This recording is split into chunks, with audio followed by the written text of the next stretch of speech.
पिता की सीख। खुशीराम एक बहुत मेहनती आदमी था। उनके दो बेटे थे, करण और राहुल। वैसे तो इनके परिवार में धन दौलत की किसी प्रकार की कोई कमी नहीं थी, क्योंकि अपने दोनों बेटों के लिए उसने अच्छा धन कमाया और बहुत जमीन रखी थी। दोनों भाइयों की सोच अलग अलग थी। जहाँ राहुल अपने पिता की हर बात को सुनता और समझता था, वहाँ करण हमेशा अपने ही धुन में रहता था। वो अपने पिता की बातों को नहीं सुनता था। उसे अपने पिता की धन दौलत पर बहुत ही घमंड था। यही नहीं, उसे ऐशो आराम की ही जिंदगी पसंद थी। बढ़ती उम्र के चलते बूढ़े पिता बहुत बीमार रहने लगे और एक दिन उनकी तबीयत बहुत खराब हो गई। एक सुबह हे प्रभु, राहुल अपने पिता को इस हालत में देखकर कहता है, लगता है भैया पिताजी की तबीयत ज्यादा ही खराब है।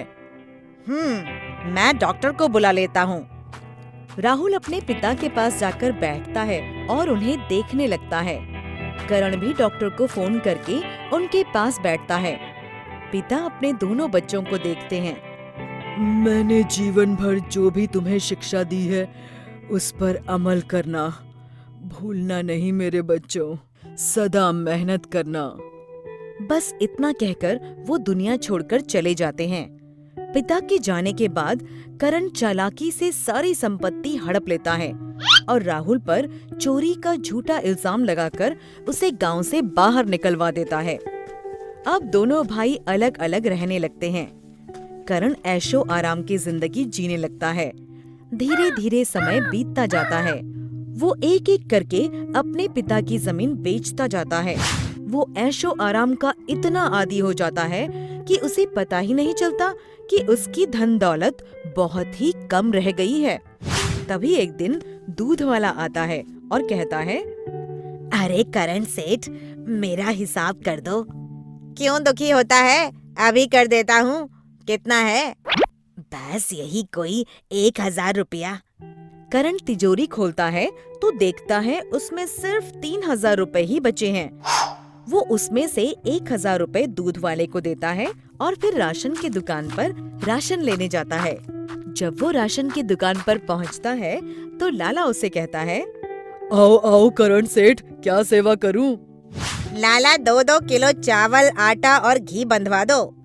देखो सेठ, वो तो ठीक है, पर पहले का हिसाब चुकता हो जाता तो अच्छा था। हाँ हाँ, क्यों नहीं, रुपया साथ लाया हूँ ना। बताओ कितना हिसाब है पहले का? पहले के 850 रुपए और अब के 300, तो हो गए 1150। ये सुनते ही करण सोचकर कहता है, लाला, वो सामान 2-2 नहीं, 1-1 किलो ही कर दो। ठीक है करण सेठ, अब सब बराबर हो गया। करण सब सामान उठाकर घर की ओर निकलता है और सोचता है, आज तो जैसे तैसे लाला का हिसाब कर दिया।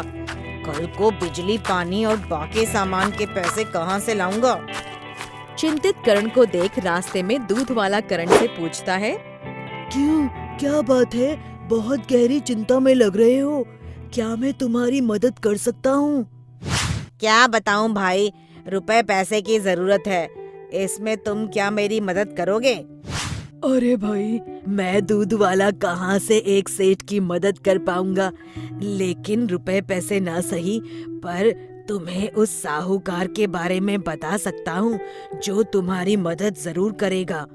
कौन साहूकार भाई, और कौन अनजान आदमी मेरी मदद करेगा? मेरी तो जेब में एक फूटी कौड़ी तक नहीं बची।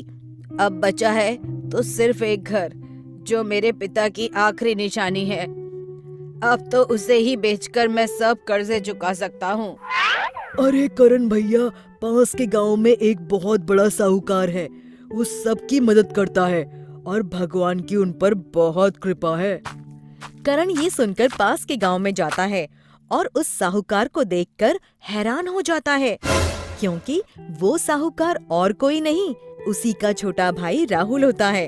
तब राहुल करण का हाल देखकर सब समझ जाता है और उसे कहता है, भैया, अगर आपने पिताजी की नसीहत सुनी होती तो ये हाल ना होता आपका।